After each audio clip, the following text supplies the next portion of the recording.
इस वीडियो में मैं उन चीज़ों के बारे में बात करूंगा जिन कारणों से लोग काउंसलिंग पे नहीं जाते हैं। सबसे पहली बात होती है कि लोग की सिचुएशन मेरे से भी ज़्यादा बुरी है और उन्हें काउंसलिंग की ज़रूरत नहीं है, जबकि मैं काउंसलिंग पे क्यों जाऊं। फिर दूसरी बात होती है कि काउंसलिंग एक अनफेयर एडवांटेज हो जाती है। फिर होता है कि लोग मुझे एक वीक गाय की तरह परसीव करेंगे अगर मैं काउंसलिंग पे जाता हूँ तो। फिर होती है कि सेल्फ रिलायंस या फिर ईगो की बात है कि मैं खुद अपनी प्रॉब्लम्स को खुद ही सॉल्व करूँगा क्योंकि मैंने खुद ही अपने आप को इन सिचुएशंस में डाला है।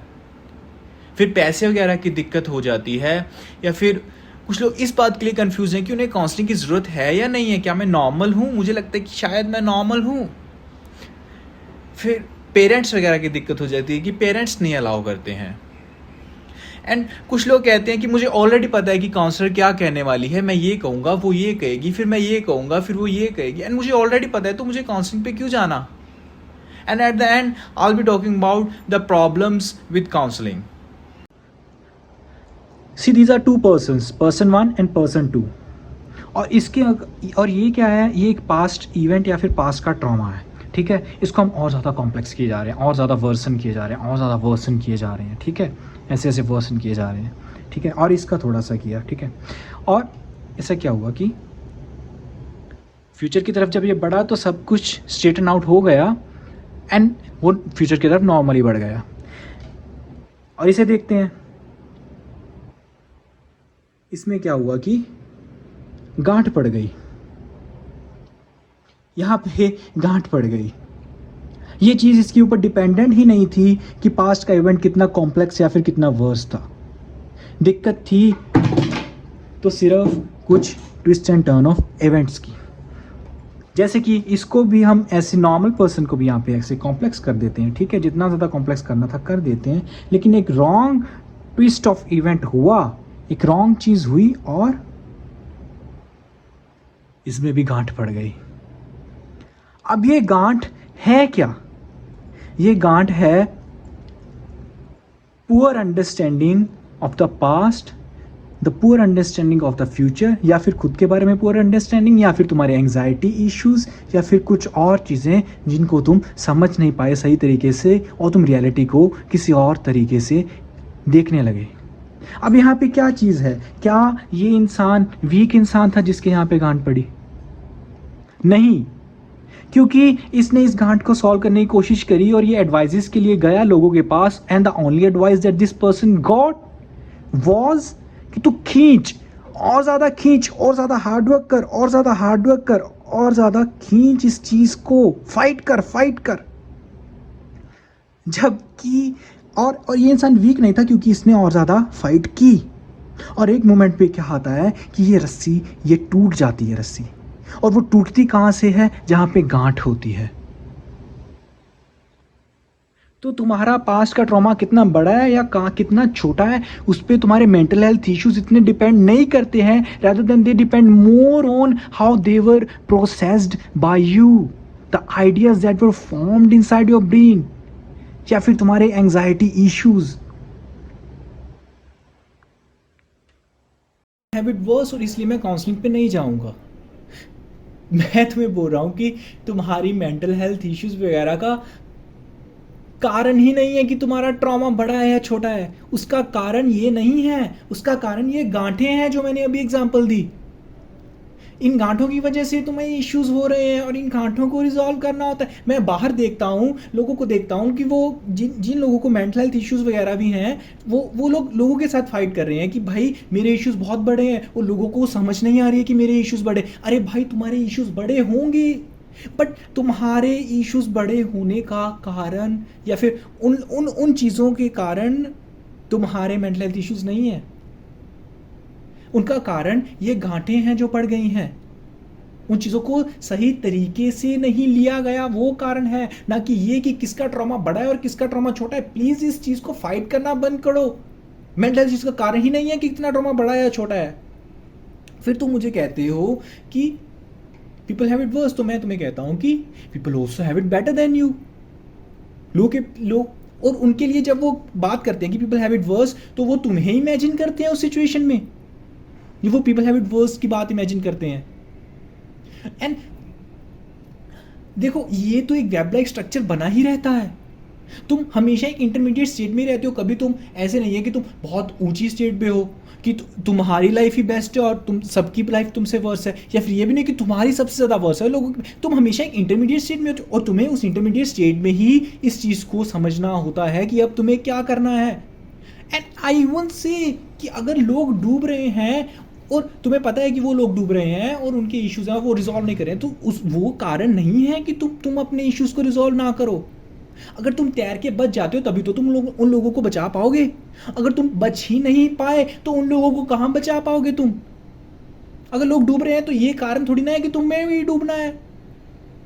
और कहीं ना कहीं पर उन लोगों से तुम एक जगह पर डिफरेंट भी हो सकते हो, वो ये है कि even if their present state is worse, लेकिन एक चीज़ में फ़र्क हो सकता है कि तुम्हें एक चीज़ की रियलाइजेशन हो गई है कि तुम्हारा घड़ा भर चुका है, तुम्हारा घड़ा भर चुका है। और एक और failure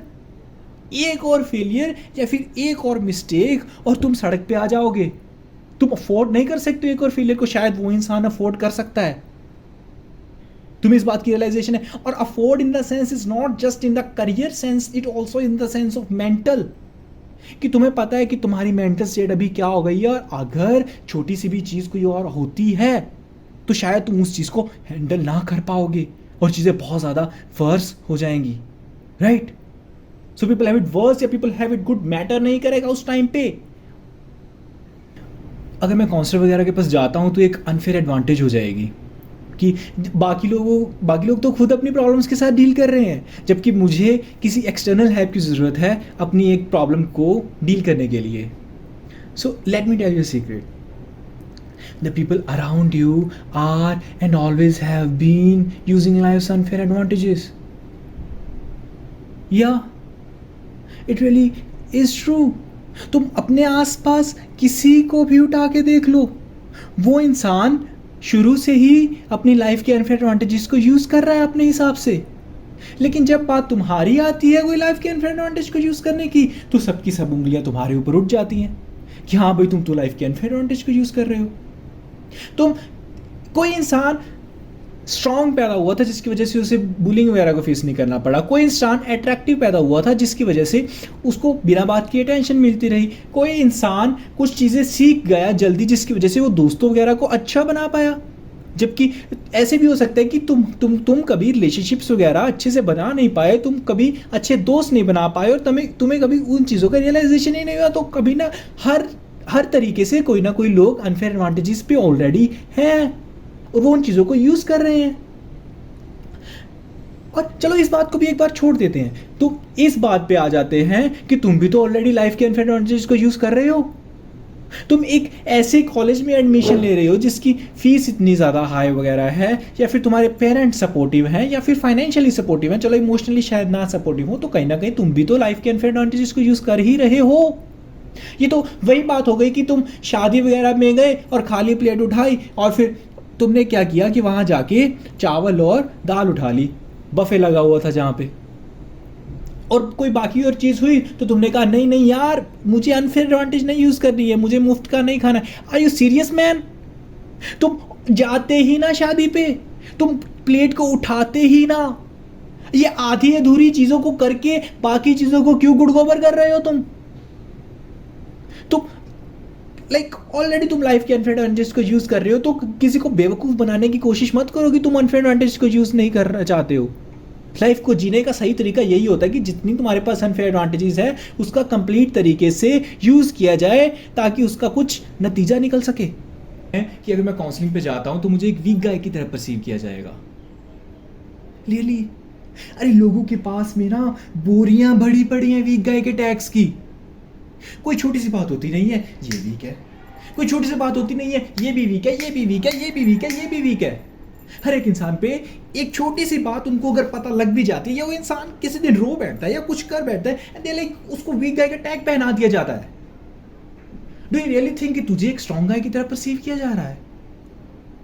do you really think that? तुम तो असम्पशंस लगा के बैठे हो ये कि तुम्हें स्ट्रॉन्ग गाय की तरह परसीव किया जा रहा है, तो ये रियलिटी नहीं है। ऐसा भी तो हो सकता है कि तुम्हें लगता है कि मैं उनके सामने बड़ा कॉन्फिडेंट एक्ट करता हूँ और मैं बड़ा ऊंची ऊंची उनके सामने बोलता हूँ या फिर ऐसे ऐसे है, और और वो मेरे बारे में एक स्ट्रॉन्ग गाय की तरह परसीव करते हैं। नहीं, ऐसा भी तो हो सकता है कि वो जैसे तू जाता है लाइक नल्ला सा रोज ऊंची ऊंची बोल के चला जाता है, रियल लाइफ की प्रॉब्लम्स को क्या ही डील करेगा ये। और और रही बात, अगर तुम कहते भी हो कि मैंने उनके सामने एक मास्क पहन के रखा हुआ है कि मैं उनको पता ही नहीं लगने देता हूँ कि मैं वीक हूँ या स्ट्रांग हूँ या फिर मेरे को चीज़ें खराब करती है, तो मैं कह रहा हूँ कि एक दिन तुम्हारे मास्क के अंदर एक क्रैक आ जाएगा और उस दिन तुम बोल बैठोगे कि यार मेरी लाइफ में यार ठीक सा नहीं चल रहा है कुछ, मैं ठीक सा नहीं हूँ, मैं खुद को पसंद नहीं करता हूँ, मैं रोज़ रात को रोता हूँ या फिर मुझे बहुत ज़्यादा चीज़ें खराब कर रही है, मुझे डर लगता रहता है। उसी दिन तुमको भी एक वीक का टैग डाल दिया जाएगा और तुम्हारी इतनी मेहनत, इतने टाइम की मेहनत सब बर्बाद। तुम्हें इतनी सी बात पे तुम्हें एक वीक गाय का टैग लगा दिया जाएगा। ये बात वैसी ही होती है जैसे कि कोर्ट केसेस में कुछ होता है ना कि you are guilty till proven innocent, वैसे ही होता है कि you are weak till you prove yourself to be strong. कि कोई ऐसे ही स्ट्रांग नहीं, you have to prove yourself to be strong. और जब इन इश्यूज को तूने ना ठीक नहीं किया ना, तो आने वाले टाइम में क्या होगा कि तेरे रिलेशनशिप्स तू मेंटेन नहीं कर पाएगा, तो अपनी पढ़ाई को मेंटेन नहीं कर पाएगा, तो अपनी जॉब को मेंटेन नहीं कर पाएगा, जॉबलेस हो सकता है या कुछ भी नहीं कर पाएगा, हेल्थ को मेंटेन नहीं कर पाएगा और चीज़ों में फेल होता चला जाएगा। Then do you really think कि तुम्हें माफ कर दिया जाएगा और लोग इस बात के लिए तेरी तारीफ करेंगे, ओ माय गॉड इस इंसान को देखो, इसने खुद की प्रॉब्लम्स, खुद के मेंटल हेल्थ इश्यूज को बिना काउंसलिंग के डील करने की कोशिश की, he is really strong. Do you really think that कि उस स्टेट में तुम्हें माफ किया जाएगा? टैक्स तो बटी जा रहे हैं यार।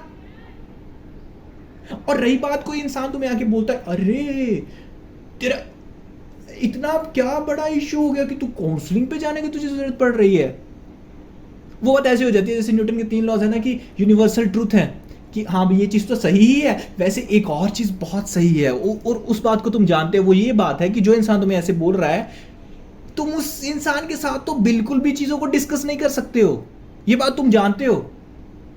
तुम किसी और के साथ यू विल बी लाइक यार मैं डिस्कस कर भी लूं किसी दिन, इस इंसान के साथ तो बिल्कुल भी नहीं डिस्कस कर सकता हूं मैं। अरे ये लोग खुद खोखले हैं यार।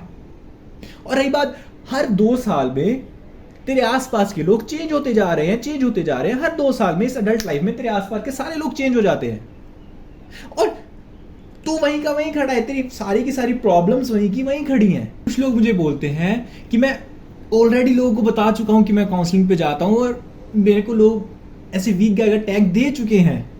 देन आई विल से कि ये तो एक विन विन सिचुएशन है, क्योंकि अगर तुम किसी से पूछोगे कि हाँ भाई तुम्हारा लाइफ में गोल क्या है, लाइक मैं ये करूंगा, फिर उसके बाद मैं इतना बड़ा आदमी बन जाऊंगा, देन क्या होगा कि मैं लोगों को मोटिवेट कर पाऊंगा, मैं लोगों को इंस्पायर कर पाऊंगा कि तुम कुछ कर सकते हो। एंड मैं तुम्हें बोल रहा हूँ कि तुम्हारी इस स्टेट के अंदर ही लोगों का मोरल बूस्ट हो रहा है। तुम ऐसे गिरे हुए ऐसी स्टेट में हो एंड वो तुम्हें देखता है and he gets boosted up. अरे यार मैं जैसा भी हूँ इसकी जैसा तो नहीं हूँ, मुझे काउंसलिंग की तो नहीं जरूरत। तो ऑलरेडी ही तू इस स्टेट के अंदर ही लोगों को इंस्पायर कर रहा है और तुम्हें क्या चाहिए। और जब तेरी स्टेट चेंज हो जाएगी तब भी तो तुम ऑलरेडी पॉजिटिव इंपैक्ट ले ही आओगे वर्ल्ड के अंदर। नहीं है सेल्फ रिलायंस की या फिर सेल्फ हेटेड की, इन दोनों चीज़ों को मैं इसी में डिस्कस करता हूँ। सो पहले तो लोग कहते हैं कि मैं अपनी प्रॉब्लम को खुद डिस्कस कर लूँगा, खुद अपने आप सॉल्व कर लूँगा मैं, और मुझे किसी काउंसलर की ज़रूरत नहीं है, मेरे पास प्रॉब्लम्स हैं और मेरे को पता है कि सॉल्यूशंस क्या है। तो आई आस्क यू कि कितना टाइम हो गया है तुझे ट्राई करते हुए, कितने टाइम से तू सिर्फ इसी सोच को सोच के बैठा है कि मेरे पास प्रॉब्लम्स है और मेरे पास उन चीज़ों का सॉल्यूशन है और इस सॉल्यूशन को अप्लाई करना है और प्रॉब्लम सॉल्व हो जाएगी। क्या तेरी प्रॉब्लम सॉल्व हुई?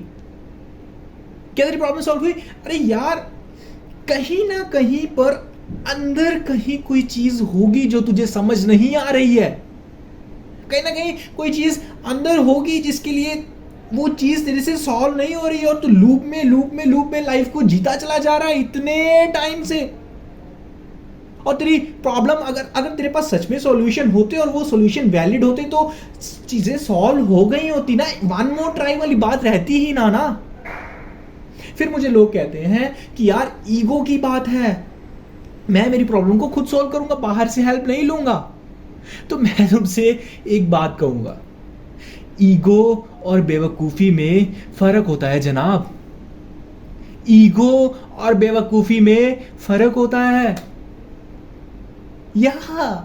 तो तुम इतने टाइम से लूप के अंदर उसी चीज़ को करते जा रहे हो और तुमसे वो चीज़ अभी तक सॉल्व नहीं हुई है, और करते चले जा रहे हो, like one day it will get solved, and वो चीज़ सॉल्व नहीं हुई है और तुम्हें अब तक रियलाइज ही नहीं हुआ है कि वो चीज़ तुमसे सॉल्व नहीं हो सकती। अगर तुम्हें सही वाली ईगो होती, अगर तुम्हें सही वाली अंडरस्टैंडिंग होती तो तुम अब तक समझ गए होते कि मुझे शायद एक्सटर्नल हेल्प की ज़रूरत है इस चीज़ को सॉल्व करने के लिए। फिर बात आ जाती है सेल्फ हेट्रेड की, कि मैं खुद ही मेरे को इस सिचुएशन में लाया हूं, खुद ही इस सिचुएशन में लाया हूं और खुद ही इस सिचुएशन को में से बाहर निकालूंगा, नहीं तो मैं एक फेलियर हूं। Then I will ask you कि तुम सारी ट्राइज कर रहे हो ना, तुम सारी ट्राइज कर रहे हो ना, और तुमने कितनी ट्राइज कर ली हैं अभी तक, राइट? और तुम क्या करते हो कि तुम ना एक ट्री ऑफ पॉसिबिलिटी या फिर एक ट्री ऑफ ट्राइज बना के बैठे हो कि ये नहीं तो ये ट्राई करता हूँ, ये नहीं तो ये ट्राई करता हूँ, ये नहीं तो ये ट्राई करता हूँ, ये नहीं तो ये ट्राई करता हूँ, और तुम हर एक ट्राइज के अंदर फेल होते चले जा रहे हो, राइट? तो मैं तुम्हें यही समझा रहा हूं कि वो जो ट्री ऑफ पॉसिबिलिटी या फिर ट्री ऑफ ट्राइज तूने बनाई हुई है कि ये नहीं तो ये नहीं तो ये, उसी ट्री ऑफ ट्राइज के अंदर ही तो एक काउंसलिंग आती है, उसी ट्री ऑफ ट्राइज के अंदर ही तो काउंसलिंग आती है कि चलो काउंसलिंग ट्राई करके देख लेते हैं। तुम तो ये मान के चलते हो कि जब वो ट्री ऑफ ट्राइज या फिर ट्री ऑफ, जब वो खत्म हो जाएगा, जब सब कुछ खत्म हो जाएगा, जब तुम सब हार जाओगे, सब खो दोगे, तो अब क्या करूं, सब खत्म हो गया, and then you be like चलो अब काउंसलिंग पे जाते हैं। It doesn't work that way. You don't have to go till the very end of the failure, जिस पे जाके तुम रियलाइज करो कि चलो काउंसलिंग पे चलते हैं, and then you like counsellor जी बचा लो, and the counsellor is like तथास्तु मैं तुम्हें बचाता हूं। It doesn't work that way, it doesn't work that way, right? फिर ऐसे तुम फेलियर नहीं हो जाते हो, तुम थके हारे शर्म के मारे हर एक चीज ट्राई करते जा रहे हो ना, एंड तुम्हें अब आगे इस चीज रियलाइज हो गई है कि शायद किसी एक्सटर्नल हेल्प की जरूरत होगी, और अगर मैं किसी एक्सपर्ट के पास उस चीज के बारे में जाके पूछता हूं तो इट विल बी गुड।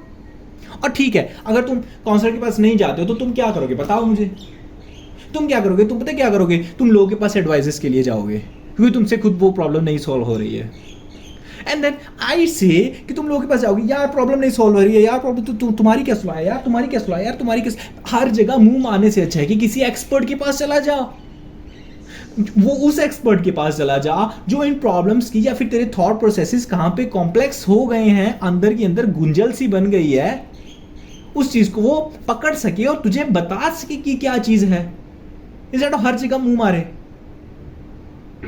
तो इसमें सेल्फ रिलायंस वाली ही तो बात है, खुद ही तो जा रहा है काउंसलर के पास, सब कुछ खुद ही तो कर रहा है, काउंसलर को तो तू पैसे दे रहा है। मुझे कहोगे कि मैं ऑलरेडी मेरे ऊपर इतना ज़्यादा पैसा लग रहा है, और शायद मेरे ऊपर 4 सालों में 13 लाख रुपया लग जाएगा, और मैं अपने ऊपर और ज़्यादा पैसा लगाऊं। तो मैं यही बात को तुम्हें ट्विस्टेड वे में पूछता हूँ कि द थिंग इज़ कि अगर तुमने पैसा नहीं लगाया और ज़्यादा, और तुम्हें पता है कि अभी तुम नॉर्मल तरीके से परफॉर्म नहीं कर पा रहे हो और तुम्हारी परफॉर्मेंस हिंडर हो रही है, तो अगर तुम्हें पैसा नहीं लगाया तो जितना ज़्यादा तुम्हारे ऊपर इतना ज़्यादा पैसा लग चुका है, ये सारा डूब जाएगा। तुम्हारा मेन पर्पस होना चाहिए कि इस पैसे को कैसे बचाऊं मैं, कहीं ऐसा ना हो कि मेरे इश्यूज़ के कारण ये पैसा सारा डूब जाए। जैसे कि एंटरप्रेन्योर्स वगैरह में होता है कि वो कंपनी के अंदर इतनी ज़्यादा इन्वेस्टमेंट लगा देते हैं, एंड ऑल ऑफ सडन पता लगता है कि कंपनी डूब रही है, देन और ज़्यादा उसके अंदर पैसा लगाना पड़ता है ताकि कुछ तो बचाया जा सके। एंड देन दिस कि आई एम नॉर्मल, कि मैं नॉर्मल हूँ और मुझे शायद काउंसलिंग की नहीं जरूरत, वो कन्फ्यूजन में रहता है कि मैं नॉर्मल हूँ या नहीं हूँ basically. So I would say कि तुम नॉर्मल किस चीज़ को डिफ़ाइन करते हो? क्या तुम नॉर्मल इस चीज़ को डिफ़ाइन करते हो कि हँसते गाते नाचते रहना, या फिर तुम नॉर्मल इस चीज़ को डिफ़ाइन करते हो कि दुखी रहना, क्योंकि सारे लोग कह रहे हैं कि हर कोई दुखी है, और तुम इस चीज़ को भी एक नॉर्मल मानते हो? तुम किस चीज़ को नॉर्मल मानते हो? Well, if you ask Madhav, I would say कि अगर तुम्हारे बैक ऑफ द माइंड चीज़ें चलती रहती हैं जिसकी वजह से तुम नॉर्मल परफॉर्मेंस नहीं कर पा रहे हो, उन चीज़ों के कारण तुम नॉर्मली परफॉर्म नहीं कर पा रहे हो, वो चीज़ें तुम्हारे बैक ऑफ द माइंड चलती रहती हैं और तुम्हें परेशान करती रहती हैं और बहुत टाइम हो गया है, तो और तुमने उन चीज़ों को कंट्रोल करने की कोशिश की, तो दैट इज़ नॉट नॉर्मल, और तुम्हें उन चीज़ों को सॉल्व करना चाहिए, बस इतना ही है। फिर कोई बोलते हैं कि पेरेंट्स का इशू है, मेरे पेरेंट्स नहीं अलाउ करते। मैं कहूँगा कि तुम वीडियो कॉल वगैरह पे सेशंस ले सकते हो, तुम्हारे पास पैसे बच जाते हैं, तुम सेविंग्स वगैरह करके कहीं ना कहीं पर इन चीज़ों को ट्राई कर सकते हो। तो तुम अपने पेरेंट्स को बताओ ही मत कि मैं काउंसलिंग पे जा रहा हूँ, एंड ऑफ डिस्कशन। तुम वैसे भी बहुत सारी चीज़ें अपने पेरेंट्स को बताते हो। ये तो जब कोई चीज़ ऐसे आ जाती है जिसमें कि तुम्हें कुछ स्टेप्स लेने की जरूरत है, तो तुम अपने पेरेंट्स पे ब्लेम लगा देते हो। फिर बात आती है सम से कि I know what's gonna happen, कि मैं काउंसलर के साथ ऐसे बात करूंगा, फिर मेरे साथ ऐसे बात करेगी, फिर मैं ऐसे बात करूंगा, फिर मैं ऐसे बात करूंगा, फिर वो मेरे को ऐसे बोलेगी, एंड अपने ही दिमाग में तुम सारी कन्वर्सेशन को लेके चलते हो, एंड देन यू से कि मुझे काउंसलर के पास जाने की जरूरत ही क्या है, जब मुझे ऑलरेडी पता है कि उसने क्या बोलना है। नहीं, तो आई विल से कि अगर तुझे ऑलरेडी पता होता तो तू अब तक चीज़ों को रिजॉल्व कर गया होता। अब तक तू इस स्टेट में होता ही ना, अगर तुझे ऑलरेडी पता होता। एक बार जाके ट्राई करके तो देख, चीज़ें वैसी नहीं होंगी जैसे तू सोचता है। और फिर कुछ कहते हैं कि पता नहीं काउंसलर के पास जाके मैं ठीक होऊंगा या नहीं होऊंगा। माधव तुम्हें बोल रहा है कि तेरी प्रॉब्लम्स रिजॉल्व हो जाएंगी अगर तुझे सही काउंसलर मिलता है, तो माधव बोल रहा है तुम्हें, राइट। फिर बात आती है प्रॉब्लम्स विद काउंसलिंग की। देखो, इसमें 3 प्रॉब्लम्स आती हैं। पहली तो ये कि मोस्ट ऑब्वियस वन, कि counselling is not the 100% of the solution. Counselling बस एक 25% ऑफ द सोल्यूशन है, और तुम्हें एफर्ट्स खुद ही डालने होंगे।